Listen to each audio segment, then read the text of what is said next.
জঙ্গিপুরের এসডিওর ভূমিকায় ক্ষুব্ধ হাইকোর্ট। 27শে জানুয়ারি সশরীরে এসডিওকে হাজিরার নির্দেশ দিয়েছে বিচারপতি রাজা বাসু চৌধুরী। সরাসরি চলে যাব, আমার সঙ্গে অর্ণব হাজরা রয়েছে, অর্ণবের থেকেই বিস্তারিত জানবো ঠিক কি নির্দেশ হাইকোর্টের।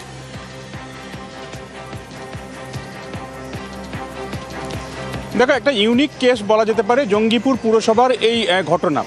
জঙ্গিপুর পুরসভায় কাউন্সিলরদের বিভিন্ন অভাব অভিযোগ ছিল, সেই সংক্রান্ত বিষয়ে একটা পদক্ষেপ হয়েছিল, যে পদক্ষেপে ওই পুরসভার বোর্ডের যারা কাউন্সিলর ছিলেন তাদের ক্ষমতা খর্ব করে প্রশাসক নিয়োগ হয়, এসডিও দায়িত্ব পান। এই পুরো প্রশাসক চালাচ্ছিলেন, কিন্তু ডিসেম্বর মাসের এই 2025 ঘটনার পর একাধিক ব্যক্তি কলকাতা হাইকোর্টে আসে এবং তারা মামলা করে কলকাতা হাইকোর্টে।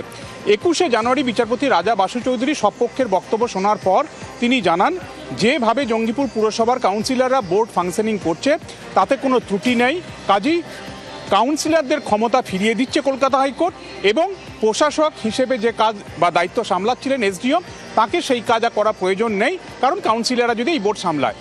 এই অবস্থায় নতুন একটা ইউটার্ন দেখা যায়, কিন্তু এই নির্দেশ যখন কমিউনিকেট করা হয় প্রশাসক জঙ্গিপুর পুরসভার এসডিও জঙ্গিপুরকে, তিনি সেই নির্দেশকে কার্যত থোড়াই কেয়ার করে এখনও পর্যন্ত হাইকোর্টের নির্দেশ, তার উপরে ডিভিশন বেঞ্চের কোনো নির্দেশ না থাকা সত্ত্বেও তিনি এখনও পর্যন্ত প্রশাসক হিসেবেই পুরো বোর্ডকে চালিয়ে নিয়ে যাচ্ছেন জঙ্গিপুর পুরসভা, যেটা একেবারে কলকাতা হাইকোর্টের আইনকে বা তার নির্দেশকে অবজ্ঞা করে, অবমাননা করে। পুরো ঘটনাটাই বিচারপতি রাজা বাসু চৌধুরী শুক্রবার দিন তিনি রুষ্ট হন, তার রোশানলে পড়ে এসডিওর এমন ভূমিকা, এবং কার্যত তিনি কোনো রকম সময় নষ্ট না করে সরাসরি এসডিও প্রশাসন হিসেবে যিনি কাজ সামলাচ্ছেন হাইকোর্টের নির্দেশ অবজ্ঞা করে তাকে তার বিরুদ্ধে কন্টেম্প রুল ইস্যু করেছেন। 27শে ফেব্রুয়ারি তাকে সশরীরে এজলাসে হাজির হয়ে আদালতকে ব্যাখ্যা করতে হবে যে আদালতের নির্দেশকে অমান্য করে কিভাবে একজন প্রশাসনিক কর্তা হিসেবে বা একজন আমলা এসডিও যিনি প্রশাসক হিসেবে এই কাজ করে যাচ্ছেন, এবং 27শে ফেব্রুয়ারি এই মামলা পরবর্তী শুনানি। তবে এই ঘটনা এর আগেও একাধিক জায়গায় কিন্তু আমরা জানি কাউন্সিলর বা বোর্ড ভেঙে প্রশাসক নিয়োগ হয়েছে, কিন্তু প্রশাসক হাইকোর্টের নির্দেশ ভেঙে কাজ করছেন, এই ঘটনা সম্ভবত ইউনিক হলো, যা কলকাতা হাইকোর্টে সাম্প্রতিক সময় নজিরবিহীন। বেশ।